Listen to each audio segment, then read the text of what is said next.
GST के bye Vijendra पर आपका स्वागत है।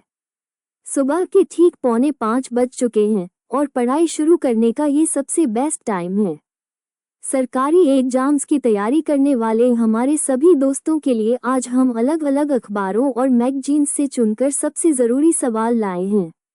अपना जीके मजबूत करने के लिए चैनल को अभी सब्सक्राइब करें और रोज़ सुबह इसी समय हमारे साथ जुड़ें। आज हम पढ़ेंगे भारत इजराइल निवेश समझौते और रक्षा अधिग्रहण परिषद की बड़ी मंजूरी से लेकर मध्य प्रदेश के नए टाइगर रिजर्व, पुनः आधारित सीपीआई मुद्रास्फीति आंकड़ों और कॉमनवेल्थ गेम्स की घटती खेल सूची तक। इसके अलावा हम भारत की 2 ब्रिक्स बैठकों, आयुष्मान भारत डिजिटल मिशन की उपलब्धि, zero commission India handmade platform, संप्रभु क्रेडिट रेटिंग अपग्रेड, राष्ट्रीय जल पुरस्कार, martial Arjan Singh memorial hockey tournament, आपके मतदान के अधिकार पर सुप्रीम कोर्ट के ऐतिहासिक फैसले, ट्राई के सैटेलाइट स्पेक्ट्रम नियमों, सीसीपीए की ई-कॉमर्स पर कार्रवाई और संयुक्त राष्ट्र में भारत के वन संरक्षण प्रयासों को भी कवर करेंगे। चलिए शुरू करते हैं। पहला प्रश्न देखिए, भारत इजराइल द्विपक्षीय निवेश समझौता बेया 4 जुलाई 2026 को लागू हुआ। ये किस पुरानी संधि की जगह लेता है और इसकी विवाद समाधान प्रक्रिया की एक प्रमुख विशेषता क्या है? सही उत्तर है 1996 की बिड, इजरायली निवेशकों के लिए 3 वर्ष के स्थानीय उपाय समय के साथ। यह असल में एक तरह का नियम है कि भारत और इजराइल आगे चलकर निवेश से जुड़े झगड़े कैसे सुलझाएंगे। इस पर सितंबर 2025 में साइन हुए थे और यह इसी महीने लागू हुआ। सबसे दिलचस्प बात यह है, अगर किसी इजरायली कंपनी को भारत सरकार से कोई दिक्कत होती है तो वो सीधे इंटरनेशनल आर्बिट्रेशन में नहीं जा सकती। पहले उसे 3 साल तक भारतीय अदालतों में कोशिश करनी होगी। एक मजेदार तथ्य, इजराइल इस तरह की नई डील पर साइन करने वाला पहला ओईसीडी देश बन गया है। ये समय पूरा होने के बाद ही वो मामला बाहर ले जा सकती है। इससे भारत को घर में ही मामला सुलझाने का मौका मिल जाता है। अगला प्रश्न देखिए, 3 जुलाई 2026 को भारत की रक्षा अधिग्रहण परिषद डैक ने लगभग 52,000 करोड़ रुपए के पूंजीगत अधिग्रहण प्रस्तावों को आवश्यकता स्वीकृति एओन दी। डैक की अध्यक्षता कौन करता है और निम्नलिखित में से कौन सी प्रणाली इस स्वीकृति का हिस्सा नहीं थी? सही उत्तर है रक्षा मंत्री। अग्नि प्राइम इस डैक स्वीकृति का हिस्सा नहीं था। तो डैक के मुखिया रक्षा मंत्री होते हैं और यहाँ अग्नि प्राइम फिट नहीं बैठता। वो एक अलग स्ट्रेटेजिक मिसाइल है जिसे डीआरडीओ खुद टेस्ट करता है। ये रोजमर्रा के हथियारों वाली लिस्ट में नहीं आती। असली 52,000 करोड़ रुपए के पैकेज में कुछ दिलचस्प चीजें हैं। ड्रोन को जाम करने वाला सिस्टम आकाश तरंग, anti tank missile MPATGM, air defence system MRSAM और VSHORADS, साथ ही टैंकों के लिए बख्तरबंद सुधार और नौसेना के लिए कुछ कामिकाज़े ड्रोन। अगला प्रश्न देखिए, मध्य प्रदेश का माधव राष्ट्रीय उद्यान हाल ही में भारत का _ टाइगर रिजर्व अधिसूचित किया गया है, जबकि 2025 के अंत में शुरू हुई ऑल इंडिया टाइगर एस्टिमेशन (आइट) के छठे चक्र की अंतिम रिपोर्ट _ में जारी होगी। सही उत्तर है 58वां टाइगर रिजर्व। अंतिम रिपोर्ट 2027 में आने वाली है। माधव राष्ट्रीय उद्यान मध्य प्रदेश की शिवपुरी पहाड़ियों में है और यह अभी भारत का नया टाइगर रिजर्व बना है। अब बात करते हैं गिनती की। ऑल इंडिया टाइगर एस्टिमेशन हर 4 साल में होती है। ये लगभग पूरे देश में बाघों की गिनती जैसा है। ये ताज़ा राउंड 2025 के आखिर में शुरू हुआ, 2026 भर चलेगा और पूरी रिपोर्ट सिर्फ 2027 में आएगी।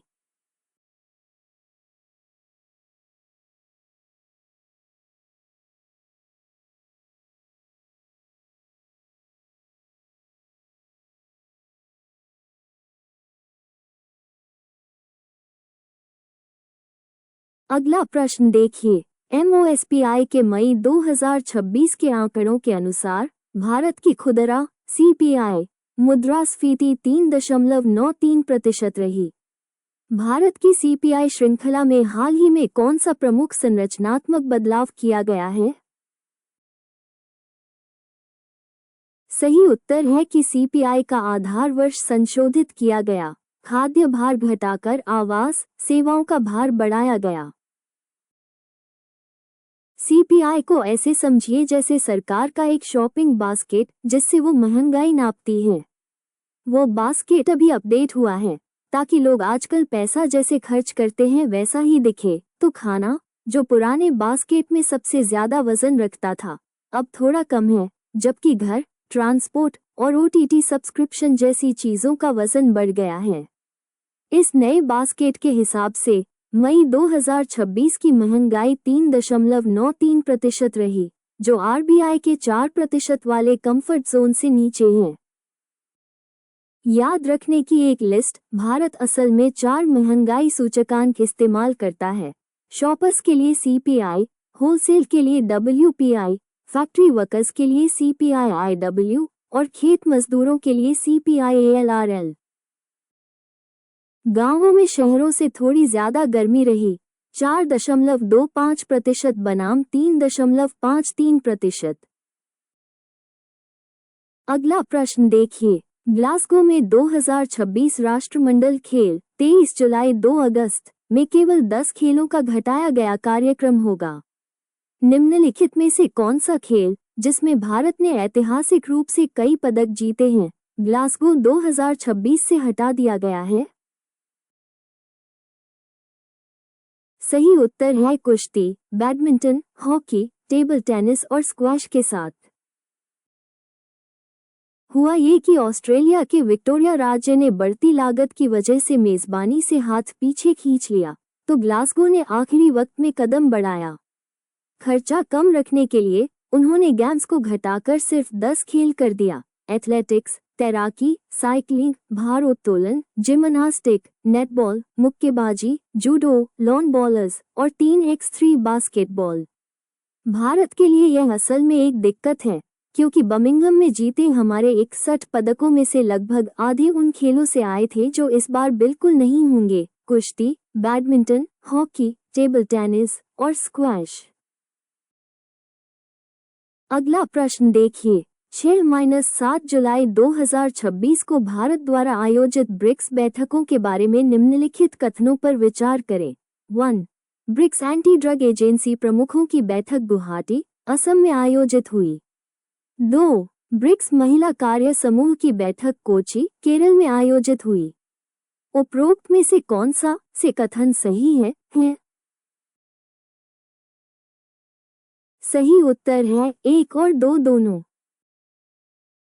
भारत इस साल ब्रिक्स की अध्यक्षता कर रहा है और उसने एक ही 2 दिनों में 2 बिल्कुल अलग बैठकें कर डाली। गुवाहाटी में सभी ब्रिक्स देशों के एंटी ड्रग चीफ बैठे और सिंथेटिक ड्रग्स और डार्क वेब तस्करी पर बात की। वहीं कोची में एक अलग ग्रुप पूरी तरह महिला सशक्तिकरण पर फोकस कर रहा था। अगला प्रश्न देखिए। 6 जुलाई 2026 की एक फैक्ट शीट के अनुसार Ayushman Bharat digital mission ABDM ने 104 करोड़ लिंक स्वास्थ्य रिकॉर्ड और 93 करोड़ आबा खाते पार कर लिए हैं। मिशन ने 29 जून 2026 को कौन सा नया एकीकृत नागरिक केंद्रित गेटवे शुरू किया? सही उत्तर है आरोग्य सेतु 2.0। आबा को ऐसे समझिए जैसे आधार कार्ड, लेकिन सिर्फ आपके हेल्थ रिकॉर्ड के लिए, एक ऐसा नंबर जो आपकी पूरी मेडिकल हिस्ट्री को जोड़ता है। ये योजना 2021 में शुरू हुई थी और तब से इसके आंकड़े तेजी से बढ़े हैं। सिर्फ 14.7 करोड़ खातों से बढ़कर अब 93 करोड़ से ज्यादा तक। अगला प्रश्न देखिए। वस्त्र मंत्रालय के अधीन डिजिटल इंडिया कॉर्पोरेशन द्वारा संचालित इंडिया हैंडमेड प्लेटफॉर्म ने जुलाई 2026 तक 64 लाख से अधिक कारीगरों को शामिल किया है। इसके कमीशन मॉडल में क्या खास बात है? सही उत्तर है 0 कमीशन मॉडल। इस प्लेटफॉर्म की खास बात यह है, कारीगर अपनी कमाई का हर एक रुपया अपने पास रखते हैं। प्लेटफॉर्म कोई कटौती नहीं करता। ई कॉमर्स की दुनिया में ये सच में दुर्लभ बात है। 2023 में शुरू हुआ ये प्लेटफॉर्म अब 64 लाख कारीगरों और बुनकरों तक पहुंच गया है, जो अपने शुरुआती 60 लाख के लक्ष्य से काफी आगे है। एक और जुड़ी योजना जो जाननी चाहिए ODOP यानी वन डिस्ट्रिक्ट वन प्रोडक्ट, हर जिले के खास शिल्प को पहचान दिलाने और निर्यात बढ़ाने में मदद करती है। इसके पीछे बड़ा आइडिया यही है कि उन बिचौलियों को हटाया जाए जो आमतौर पर कारीगर की कमाई खा जाते हैं। अगला प्रश्न देखिए, किस वैश्विक संप्रभु क्रेडिट रेटिंग एजेंसी ने हाल ही में भारत की रेटिंग को स्थिर रुझान के साथ BBB तक अपग्रेड किया? सही उत्तर है मॉर्निंगस्टार DBRS। इस तरह की रेटिंग अपग्रेड का मतलब है दुनिया ये कह रही है, अब भारत उधार देने वालों के लिए ज्यादा सुरक्षित है। इसका मतलब आमतौर पर बेहतर वित्तीय अनुशासन और मजबूत ग्रोथ होता है, और इससे भारत को दुनिया भर में सस्ता उधार लेने में भी मदद मिलती है। आपके नोट्स के लिए एक छोटी लिस्ट, बिग 3 ग्लोबल रेटिंग एजेंसियां हैं S&P, मूडीज और फिच। मॉर्निंगस्टार DBRS एक कनाडा की एजेंसी है और भारत को हाल ही में कई ऐसी एजेंसियों से लगातार अपग्रेड मिल रहे हैं। अगला प्रश्न देखिए, जल शक्ति मंत्रालय ने हाल ही में राष्ट्रीय जल पुरस्कार, जो जल संरक्षण और प्रबंधन में उत्कृष्टता को मान्यता देने वाली योजना है, का कौन सा संस्करण शुरू किया? सही उत्तर है राष्ट्रीय जल पुरस्कार का 7वां संस्करण। ये पुरस्कार बस उन राज्यों, जिलों, ग्राम पंचायतों और यहाँ तक कि उन लोगों को मान्यता देता है जो पानी बचाने और भूजल को फिर से भरने पर काम कर रहे हैं। ये जल शक्ति मंत्रालय के तहत चलता है। नोट्स के लिए एक अच्छी बात, जल शक्ति मंत्रालय 2019 में जल संसाधन मंत्रालय को पेयजल एवं स्वच्छता मंत्रालय के साथ मिलाकर बनाया गया था। यह मंत्रालय खुद 2019 में 2 पुराने मंत्रालयों को मिलाकर बना था। मंत्रालय के इतिहास और आज की योजनाओं के बीच याद रखने लायक एक अच्छा कनेक्शन। अगला प्रश्न देखिए, भारतीय वायुसेना ने हाल ही में मार्शल अर्जन सिंह स्मृति हॉकी टूर्नामेंट का कौन सा संस्करण आयोजित किया, जिसका नाम भारत के एकमात्र मार्शल ऑफ द एयरफोर्स के नाम पर रखा गया है? सही उत्तर है 7वां संस्करण। मार्शल अर्जन सिंह एक ऐसा नाम है जो याद रखने लायक है। उन्होंने 1965 के युद्ध में एयरफोर्स की कमान संभाली थी और बाद में 2002 में वो IAF में 5 स्टार मार्शल रैंक पाने वाले इकलौते अफसर बने। एक जुड़ी बात, सेना में केवल सैम मानेकशॉ और KM करियप्पा को ही बराबर की 5 स्टार रैंक फील्ड मार्शल मिली है। ये टूर्नामेंट, जो अब 7 साल से चल रहा है, एक अंतरसेना हॉकी इवेंट के जरिए उनकी विरासत को जिंदा रखता है। अगला प्रश्न देखिए, 27 मई 2026 के अपने फैसले एसोसिएशन फॉर डेमोक्रेटिक रिफॉर्म्स बनाम भारत निर्वाचन आयोग में सर्वोच्च न्यायालय ने बिहार में ECI के किस अभ्यास की वैधता की जांच की? सही उत्तर है मतदाता सूचियों का विशेष गहन पुनरीक्षण। सीधी भाषा में कहें तो चुनाव आयोग ने बिहार के हर मतदाता की गहराई से घर घर जाकर जांच का आदेश दिया ताकि वोटर लिस्ट साफ हो सके। इससे ये डर पैदा हुआ कि असली मतदाता कहीं गलती से लिस्ट से हट न जाएं। याद रखने वाला एक जरूरी कनेक्शन अनुच्छेद 324 ही है जो चुनाव आयोग को चुनाव कराने की पूरी ताकत देता है। सुप्रीम कोर्ट ने आखिरकार इस पूरी कवायद पर मई 2026 में अपना फैसला सुनाया।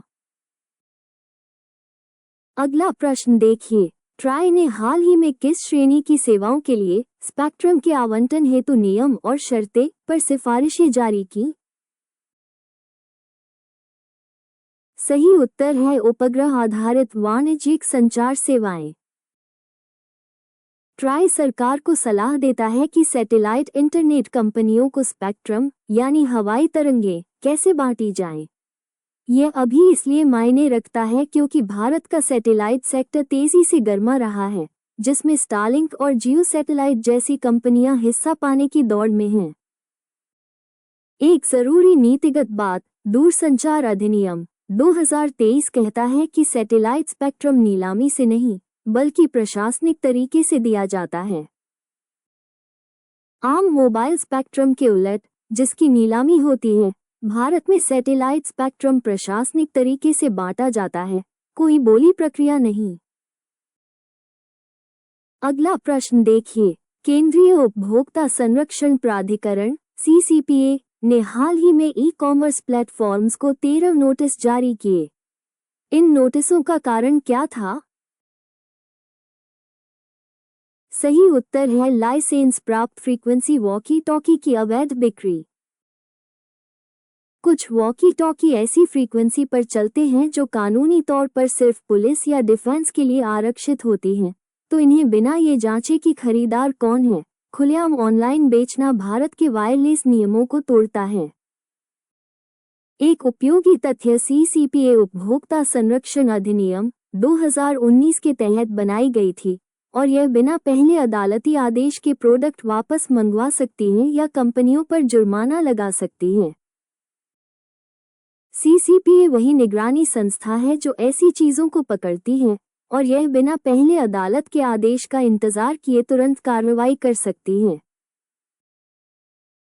अगला प्रश्न देखिए। भारत ने हाल ही में वन संरक्षण और सतत वन प्रबंधन में अपनी उपलब्धियों को किस अंतर्राष्ट्रीय संस्था के 20वें सत्र में उजागर किया? सही उत्तर है संयुक्त राष्ट्र वन मंच UNFF। UNFF एक अन्य संस्था है जिसका काम ही सिर्फ दुनिया के जंगलों की देखभाल करना है। भारत ने अपने सत्र में बढ़ते वन क्षेत्र, समुदाय द्वारा चलाए जा रहे वन प्रबंधन और ग्रीन इंडिया मिशन के तहत वनरोपण अभियान जैसी चीजें दिखाईं। एक संस्थागत जानकारी UNFF ECOSOC यानी संयुक्त राष्ट्र की आर्थिक और सामाजिक परिषद के अधीन काम करता है। बस UNFF को CBD के साथ मत मिलाना, वो पूरी जैव विविधता को कवर करता है, या UNFCCC के साथ, वो खासतौर पर जलवायु परिवर्तन के बारे में है।